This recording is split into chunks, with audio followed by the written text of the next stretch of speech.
Monsieur le Président, Mesdames, Messieurs les jurés, permettez-moi à l'entame de mon propos de vous faire le récit d'une histoire, celle de la toute première reine de ce monde. Une reine d'une beauté légendaire, au cœur pur et généreux, à qui la nature avait fait don de richesses inestimables. Ses enfants étaient nombreux, de vrais génies qui firent la découverte des mathématiques, inventèrent l'écriture, l'art, la médecine, l'architecture et tant d'autres sciences qui ont tracé les prémices du futur. Ils vivaient tous libres et épanouis, jusqu'au jour où la malédiction frappa la reine de plein fouet.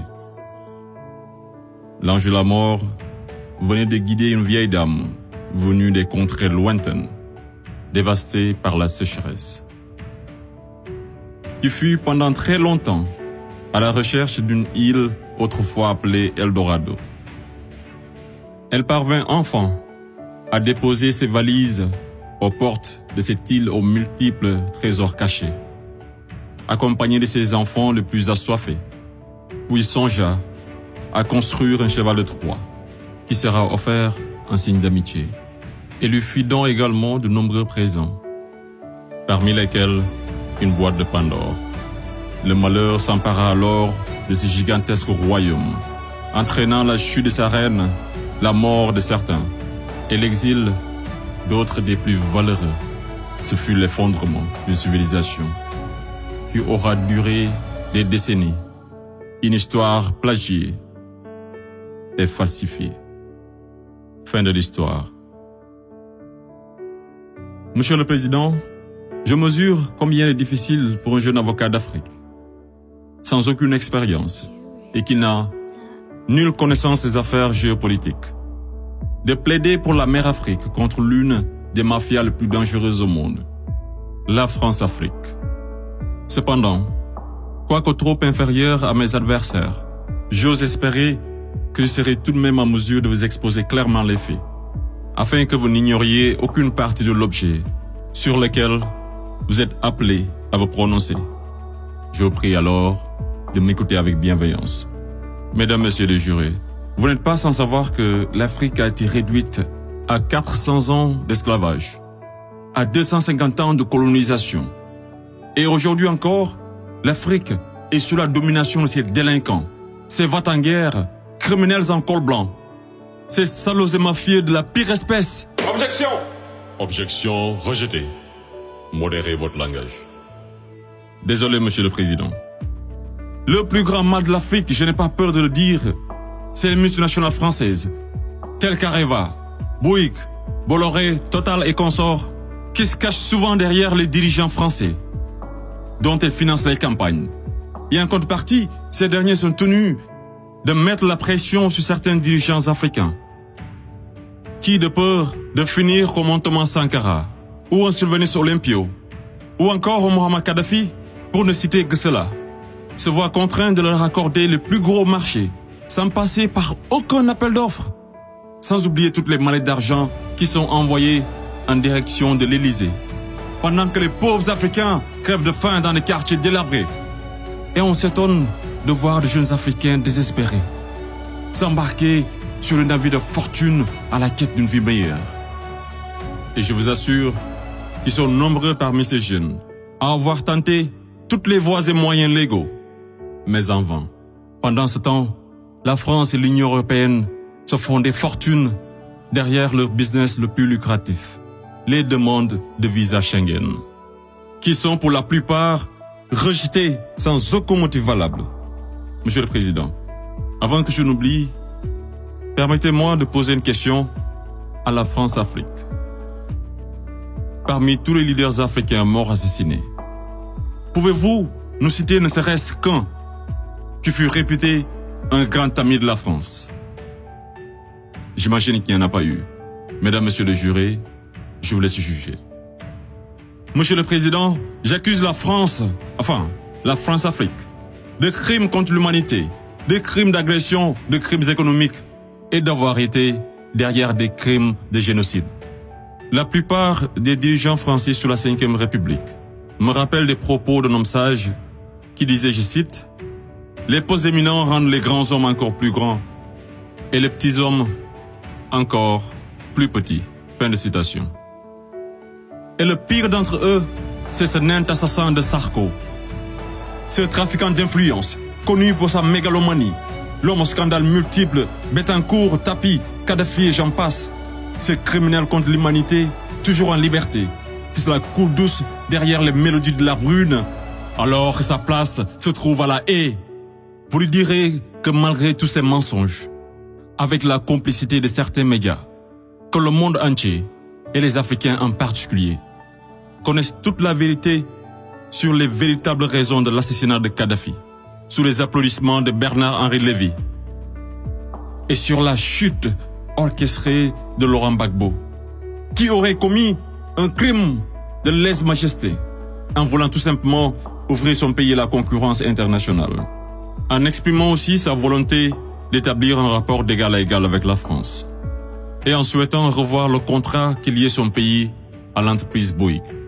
Bouygues, du fameux Martin Bouygues, un ami intime de Sarko, par ailleurs parrain de son fils du nom de lui, tous les deux impliqués dans le conflit ivoirien. Ce n'est pas un hasard. Mesdames, Messieurs les jurés, ai-je besoin d'en rajouter un mot pour que vous compreniez ce jeu d'échecs qui se joue sur le dos de pauvres Africains, alors qu'ils doivent tout à l'Afrique? C'est grâce aux Africains que vous avez une république que vous appelez la France. C'est grâce aux Africains que vous êtes enrichis. C'est grâce aux Africains que vous avez aujourd'hui votre statut de 5e puissance mondiale avec un droit de veto au sein de l'ONU. Et c'est encore grâce aux Africains que vous avez 2 Coupes du Monde à votre compteur. Qu'attendez-vous encore des Africains? Qu'on vous ramène la Lune? Ayez au moins un peu de décence et respectez les Africains, surtout les Noirs et les Arabes qui vivent en France. Monsieur le Président, je voudrais par ailleurs, et si vous me permettez de parler brièvement de la Cour pénale internationale. Il est un proverbe qui dit « Dis-moi qui tu fréquentes et je te dirai qui tu es ». Je propose de jeter un coup d'œil sur le profil des procureurs de la CPI. Commençons par l'actuel procureur de la CPI, une dame que je respecte pour 2 raisons. Pour son courage, pour avoir prouvé qu'être une femme et noire ne saurait être un obstacle à la réussite sociale, que la femme noire était capable de s'imposer partout et devant n'importe qui, et pour son combat pour la défense des droits des femmes. Mais devrions-nous faire semblant d'oublier qu'elle fut procureure générale, proche collaboratrice et conseillère juridique du président, et ministre sous l'une des pires dictatures de l'histoire de l'Afrique, sans jamais démissionner? N'est-elle pas comptable de ce régime? Le premier procureur de la CPI, l'Argentin Luis Moreno Ocampo, une haute personnalité dont le nom est impliqué dans les affaires de viol, de corruption, d'abus de pouvoir. Un procureur de la CPI qui détient avec son épouse des entreprises offshore dans les paradis fiscaux des îles Vierges, de Panama et de Belize. Et c'est le même type qui aujourd'hui offre ses services aux personnalités poursuivies par la CPI afin de les aider à échapper au séjour à la haie, moyennant de grosses sommes d'argent. Et tenez-vous qu'ils sont 123 pays à avoir ratifié le traité de Rome. Et sur 10 enquêtes ouvertes, 9 sont africaines.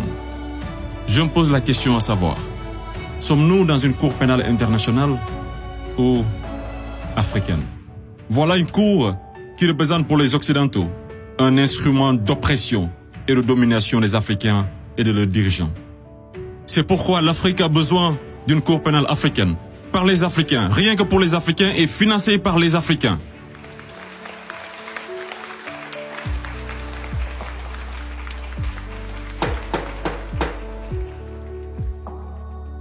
Monsieur le Président, je ne suis qu'un jeune ignorant qui ne prétend point détenir toute la vérité.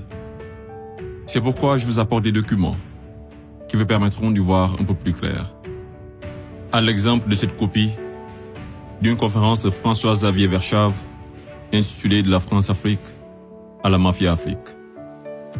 Je salue également le courage de ces hommes et femmes de valeur qui osent lever leur voix pour défendre les intérêts de l'Afrique. Je pense au grand Kémy Séba avec l'ONG Urgence panafricaine. Je pense également à notre frère Claudie, à Fatou Diom, au grand Youssou N'Dour, à notre maman Angélique Kidjo et d'autres artistes des plus engagés comme Alpha Blondy et Tiken Jah Fakoly, pour ne citer que cela. Sans oublier toutes ces personnalités qui œuvrent pour la promotion des jeunes et des femmes, à l'égard du docteur Anta Sané et bien d'autres femmes de valeur. Monsieur le Président, loin de moi l'idée de proliférer des menaces. Mais si par malheur, la France-Afrique est aujourd'hui acquittée, sachez que la jeunesse africaine l'obligera à quitter. Elle se mobilisera davantage et réunira toutes ses forces vives, hommes et femmes de valeur, sans exception d'âge, intellectuels, sportifs de haut niveau, artistes de renommée internationale et sympathisants de l'Afrique. Et tous mèneront une campagne dévastatrice par tous les moyens pacifiques afin de dégager un par un ces bénéwiwi, présidents marionnettes de la France-Afrique, en faveur de vrais leaders panafricains véridiques qui auront le courage de mettre fin à la domination de cette mafia et qui décideront de la fin de la plus grosse arnaque de l'histoire, le franc CFA.